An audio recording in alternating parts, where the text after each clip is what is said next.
एक गांव में एक बूढ़ा किसान रहता था। उसकी लाइफ में एक बहुत बड़ी समस्या थी।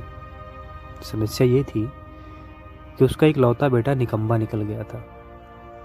वो सारा दिन इधर उधर दोस्तों के साथ घूमता, कहीं भी एक पैसा का कोई काम नहीं करता। इस बात से परेशान होकर बूढ़े किसान ने एक दिन उसे सबक सिखाने की सोची। उसने अपने बेटे को बुलाया और कहा कि जाओ, अलमारी में मेरी घड़ी रखी है, उसे निकाल कर ले आओ।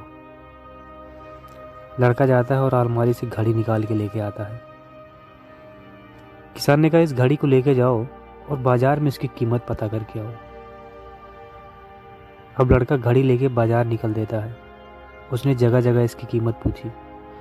किसी ने घड़ी की कीमत 100 रुपये, तो किसी ने 200, तो किसी ने 500 बताई।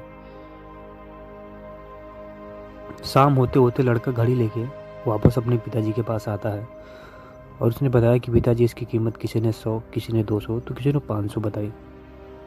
किसान ने कहा, ठीक है, कोई बात नहीं, अब घड़ी रख दो और तुम जाओ।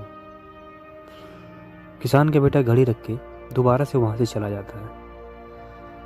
अगली सुबह किसान दोबारा से अपने बेटे को बुलाता है और कहता है, दोबारा से मेरी घड़ी निकाल के लेके आओ। लड़का दोबारा जाता है, अलमारी में घड़ी निकालता है।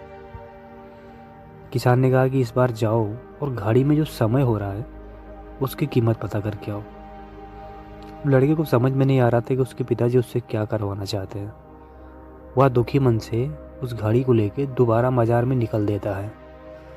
इस बार तो लोग उस पर हंसने लगे और कुछ लोग तो उसे पागल भी कहने लगे।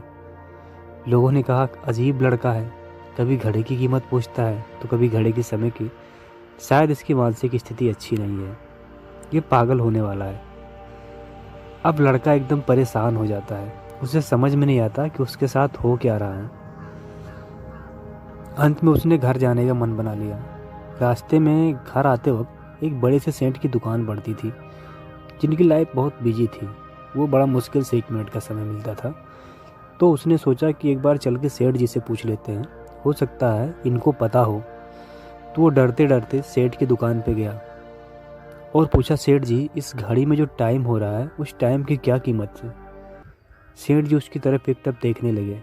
वो समझ गए कि लड़का क्या पूछना चाहता है। उन्होंने उस लड़के को बड़े ही प्यार से अपने पास बिठाया और बोला कि देखो बेटा, इस घड़ी की कीमत हो सकती है, पर इस घड़ी में जो समय हो रहा है उसकी कोई कीमत नहीं। तुम दुनिया की सारी दौलत देकर भी एक सेकंड अपनी लाइफ में पीछे नहीं जा सकते। अब लड़के को पूरी बात समझ में आ गई। वो समझ गया कि उसके पिताजी उसे क्या बताना चाहते थे। वो फौरन वहाँ से निकल दिया, आंखों में आंसू लिए, जहाँ उसके पिताजी खड़ा होकर उसका इंतज़ार कर रहे थे। और उस दिन से उस लड़के की पूरी ज़िंदगी बदल जाती है।